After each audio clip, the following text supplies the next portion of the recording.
In this video, we're going to be talking about the garter stitch. This is what it looks like.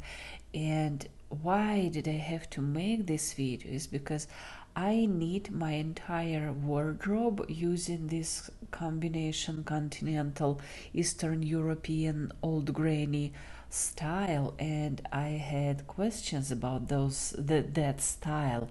One of the questions was, but how do you do the garter stitch if you need to? And see, I have those elements. This was a dress that I made for my daughter, and I still use those elements, of course, but it's a little bit tricky when it comes to the style. In this style and this Eastern European style, you need the knit stitch through the back loop and the purl stitch through the front loop. It's really fast and efficient, but can you make a garter stitch using that approach? So let's talk about that. I have this little swatch. Does it look like garter fabric? Well, maybe it does. It has, see those little waves as the garter fabric does.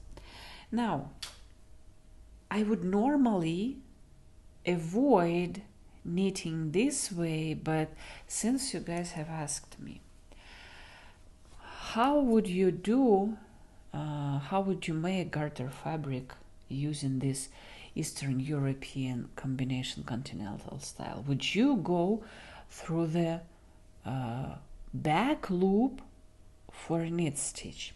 Let's see. Would you do it? I wouldn't, but what if I did? Okay, so this is the stitch, and I would go, I wouldn't, but I'm showing you what happens if you go through that back loop. So you just have your stitch and you go through the back loop. Is it comfortable to knit that way? No, it's not, because the stitches kind of look in different direction.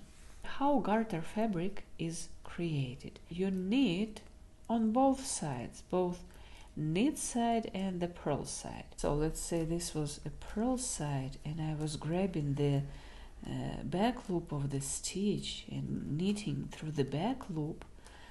What would I expect on the purl side? Oh my god, since these are all knit stitches, on the purl side there's nothing changes. I still have to go through that back loop, which is so not comfortable.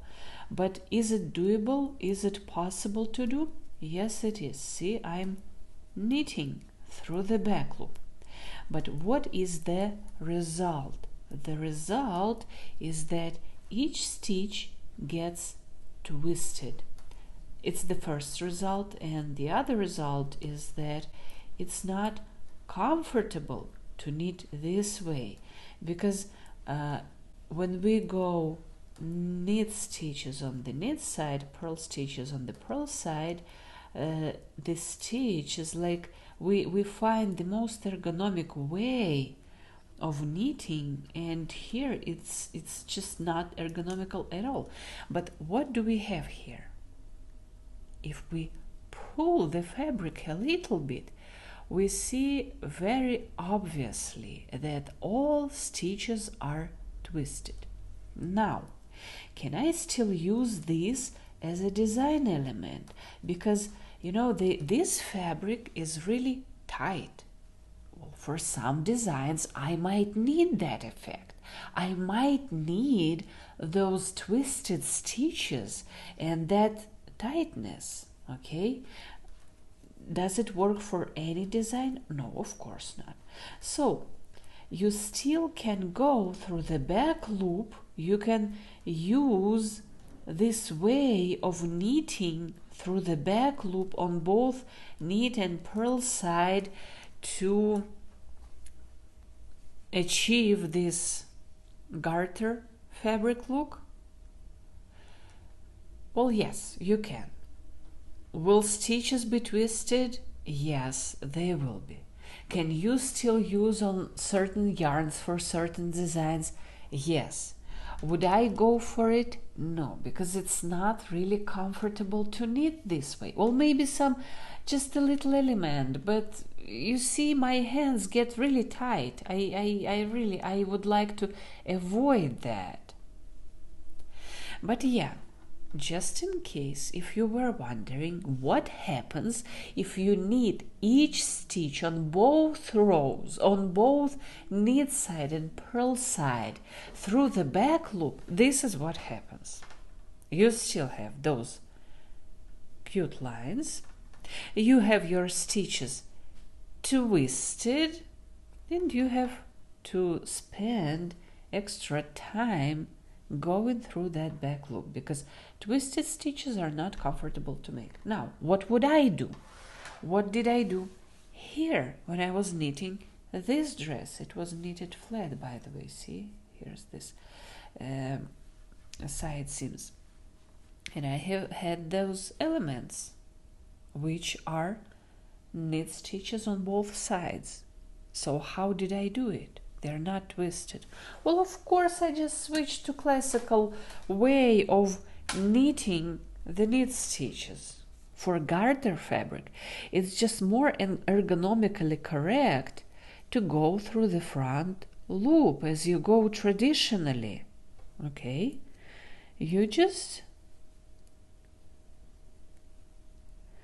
see this side of the stitch is closer to you, and it's more natural to go through this side of the stitch for this particular design element. And when you reach the end of the row and you turn,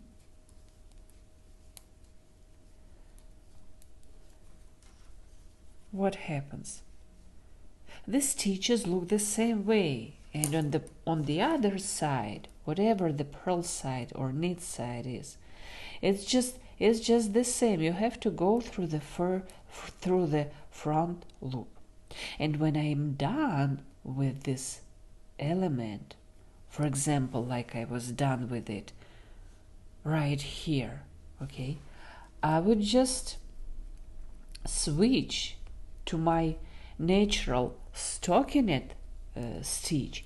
So I would go purling through this front loop as I always do.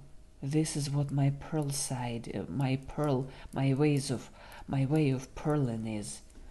I showed it in a separate video, so I'm not gonna dive too deep into that right here. So I would go for one row of purl stitches, just like I purl for this Eastern European style, and then I would turn my work and I would still continue going through the back loop of the stitch, which is more natural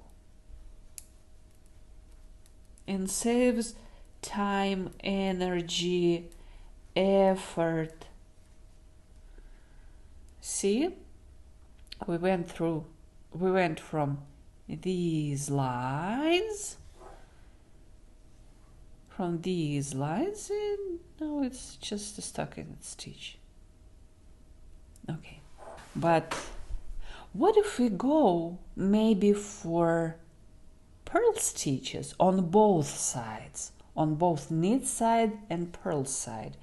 Would it make any difference? Just like I showed you for the stockinette stitch in Eastern European style, we would go through the front loop. Okay, but what happens if I go through the front loop for the garter stitch? If I purl through the front loop, again, it's so not convenient. Oh my God, I have to make that movement. But you see, I did not marry to the style. I didn't make this blood oath that I will be going through the back loop for a knit stitch or through a front loop for the purl stitch. I didn't make this oath. I just see what is more natural, what is more ergonomic to me. If this also creates this garter element, well, it's still twisted. See, it's the same idea. I'm twisting basically this stitch and nothing happens on the other row. The stitch doesn't get untwisted, so it's twisted anyway. See? So if I still have this result, if I still get this result, then how should I knit or how should I purl to avoid hand injuries, to avoid twisted stitches, to save my time, to save my effort?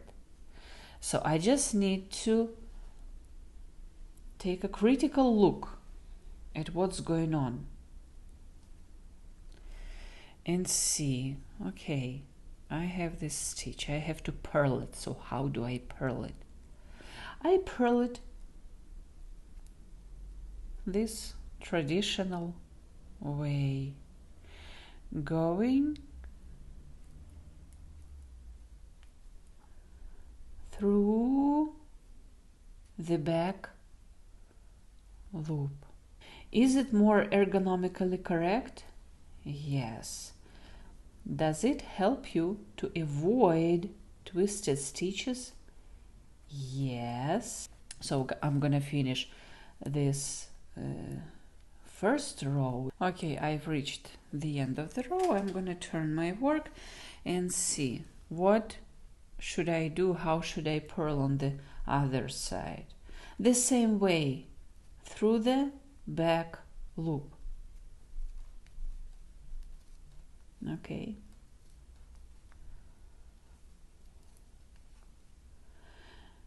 Does this create the same result? Well, almost, because these stitches are not twisted here, but you know, most of you knit and purl with this more traditional way. So just, you know, the entire idea is to figure out what works better for what design. Like I said, for this dress and for many others, I just switched to going through the front loop. I knitted through the front loop, the knit stitches on both sides, knit and purl sides. And then I switched back to my favorite Eastern European knitting through the back loop and purling through the front loop. And this is how I saved my time. This is how I saved my hands from extra twisting and stuff. So this whole idea implies just figuring out what is best for you. I hope that makes sense.